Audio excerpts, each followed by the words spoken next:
The Bible is a sacred text that is considered by many people to be the Word of God. It is a book of fundamental importance to Christianity and is revered by various religious denominations. The Bible consists of two main parts, the Old Testament and the New Testament. The Old Testament, also often called the Tanakh in Judaism, is the first part of the Bible and is considered sacred by both Christians and Jews. It contains writings dating back to different eras and narrates the history of humanity from the creation of the world to the period before the birth of Jesus Christ. It includes books such as Genesis, Exodus, Psalms and Prophets, among others. The New Testament is the second part of the Bible and is specifically Christian. It focuses on the life, teachings, death, and resurrection of Jesus Christ, whom Christians consider to be the Son of God and the Messiah. The New Testament includes the four Gospels, Matthew, Mark, Luke and John, the Acts of the Apostles, the Apostolic Letters and the Book of Revelation. Many people regard the Bible as a sacred text because they believe it contains God's revelation to human beings. For Christians, the Bible is the basis of their faith and is considered a guide for the spiritual and moral life. The stories, teachings and precepts contained in the Bible are often studied, meditated on and followed as guidelines for leading a life in accord with God's will. However, it is important to note that perceptions and interpretations of the Bible can vary between different religious traditions and individuals. There are also critical and scholarly studies that analyze the historical, cultural and literary context of the Bible, as well as its spiritual and religious aspects. The Old Testament has ancient and complex origins. It is divided into different sections or book categories reflecting various literary traditions and genres. These sections include the Law, or Torah, the Prophets and the Writings. The Law section includes the first 5 books of the Bible, Genesis, Exodus, Leviticus, Numbers, and Deuteronomy.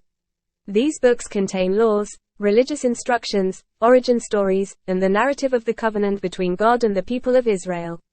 Tradition attributes the writing of the law to Moses, although modern scholars have a more complex understanding of its origins. The Prophets section consists of books that include major prophets such as Isaiah, Jeremiah, and Ezekiel, and minor prophets such as Hosea, Joel, and Malachi. These books contain prophecies, admonitions, counsel, and accounts of the lives of the prophets. The authors of prophetic books often remain anonymous or are known only by their names, without it being possible to identify them with certainty.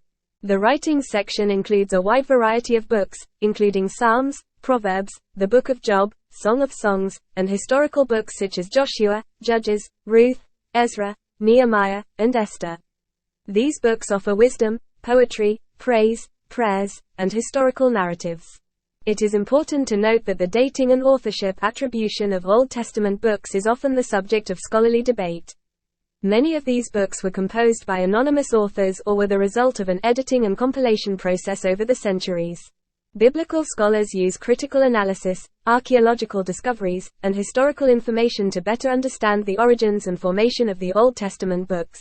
In general, the Old Testament represents a collection of texts written by different people in different periods and later brought together to form the initial part of the Christian Bible and the Tanakh of Judaism. These books have been preserved, copied, and transmitted through the ages, maintaining their importance as the foundation of Jewish and Christian religious traditions.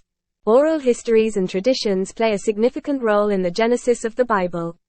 Many of the Old Testament stories were passed down orally over several generations before being recorded in writing.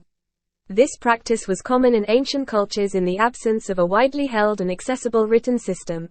The biblical stories, such as those of the creation of the world, the universal flood and the figure of Moses, are among the most famous and important. The creation narrative in the book of Genesis describes how God created the world and mankind in 6 days and rested on the 7th day. This story, along with other creation stories, shaped the worldview and religious identity of the ancient Israelites. The Great Flood story tells of the cataclysmic flood sent by God to destroy corrupt mankind, except for Noah and his family, who were preserved thanks to the ark they built. This story is found in the book of Genesis and is shared by different religious traditions around the world. The figure of Moses is central to the narrative of the Old Testament. According to biblical tradition, Moses was chosen by God to lead the people of Israel out of slavery in Egypt and into the Promised Land. Moses received God's laws and commandments on Mount Sinai, known as the 10 Commandments, which had a significant impact on law and morals. It is important to note that oral histories may undergo changes and adaptations over time as they are passed down from one generation to the next. This means that specific aspects of the stories may have been influenced by cultural perspectives, local traditions, and historical events since their initial formation. Subsequent writing of these stories allowed them to be fixed in a more stable and lasting format. The writing and collation of these oral histories into books such as the Bible enabled the preservation and dissemination of these spiritual traditions for future generations. The Bible has become an important sacred text, regarded by many as a source of religious and moral truth, and continues to influence the faith and culture of millions of people around the world. The composition and editing of the Bible is a complex process that spanned many centuries and involved different authors and traditions. The Bible was written by numerous authors, each with their own style, perspective, and purpose. Biblical authors have used different literary forms to express their ideas and messages. For example, we find poetry in the Book of Psalms, the books of the prophets, and parts of the Book of Job. Biblical poetry often uses figurative language, suggestive imagery, and melodic rhythm to communicate emotion, prayer, praise, or lamentation. Historical narration is present in several Old Testament books, such as Genesis, Exodus, Kings, Chronicles, and others.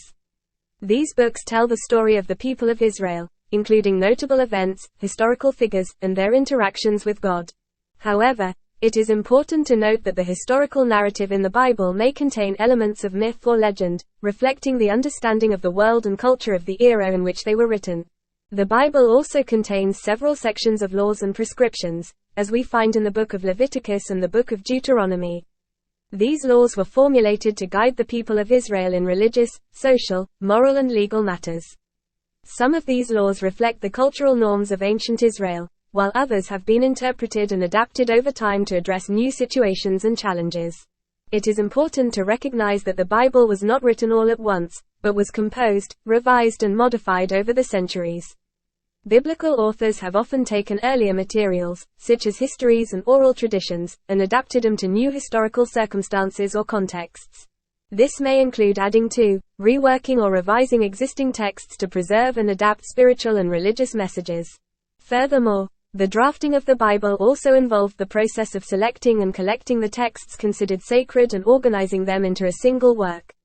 Ancient scribes and scholars played a crucial role in the preservation of sacred texts, copying them by hand and passing them from generation to generation. It is important to consider the Bible as a collection of texts written by different authors in different periods and which has undergone editing and modifications over time. This complex approach to the composition and editing of the Bible helps us to understand its multifaceted nature and its multiple theological, historical, and cultural perspectives. The canonization of the Bible was a long and complex process involving the selection and official acceptance of books considered sacred as part of the Bible. This process of canonization took place in several stages and produced differences in the collections of sacred books between different religious traditions. The term, canon, refers to the official list of books deemed authoritative and inspired, which are considered an integral part of the Bible. The formation of the biblical canon was a gradual process that developed over many centuries. For the Catholic Church, the canonization was influenced by various factors, including apostolic tradition, councils, and the magisterium of the Church. During the first centuries of Christianity, various lists of sacred books were proposed and discussed, but the Council of Hippo in 393 AD and the Council of Carthage in 397 AD were important to the official acceptance of the Old and New Testament canon. The Orthodox Church, on the other hand, went through a similar process of selecting holy books. While there are minor differences from the Catholic canon, the major collections of the books of the Old and New Testaments are largely similar between the two traditions. In the case of the different Protestant denominations, there are differences in the composition of the canon. During the Reformation period in the 16th century, Protestant denominations revisited the question of the canon and some adopted a more restrictive view, excluding some books in the Catholic canon. For example, the Protestant canon comprises only the 39 books of the Old Testament and 27 books of the New Testament. It is important to note that there are other religious traditions that also have their canons, such as Judaism with its collection of sacred scriptures called the Tanakh. In summary, the canonization of the Bible was a process involving the selection, discussion, and official acceptance of books considered sacred. Different religious traditions have had differences in the composition of their canons, but all of these canons reflect the importance assigned to these sacred texts in their respective faiths and traditions. In conclusion, we have explored the genesis of the Bible as a sacred text that is considered the Word of God by many people. We have noticed that the Bible consists of two main parts, the Old Testament and the New Testament. We have recognized the importance of oral histories and traditions in the genesis of the Bible, as many of its stories were passed down orally for generations before being written down. We have mentioned some of the famous stories, such as that of creation, the Great Flood and Moses. We then dealt with the composition and editing of the Bible, highlighting that it was written by different authors over the course of many centuries. The authors have used different literary forms, such as poetry, historical narrative and laws, to express their ideas and messages. We emphasized that there have also been revisions and modifications over time to preserve and adapt the texts to new situations. Finally, we talked about the canonization of the Bible, a long and complex process involving the selection of books considered sacred and their official acceptance as part of the Bible. We have highlighted the differences in canonizations between different religious traditions, such as the Catholic Church, the Orthodox Church and the different Protestant denominations. It is important to remember that the genesis of the Bible is a complex subject, with different theories and interpretations of how it was composed. I therefore invite viewers to continue to deepen their knowledge of the Bible, exploring the subject further and consulting different sources to gain a more complete view. The Bible remains a text of profound importance to millions of people around the world, and exploring its origins helps us better understand its spiritual richness and its influence on history and culture.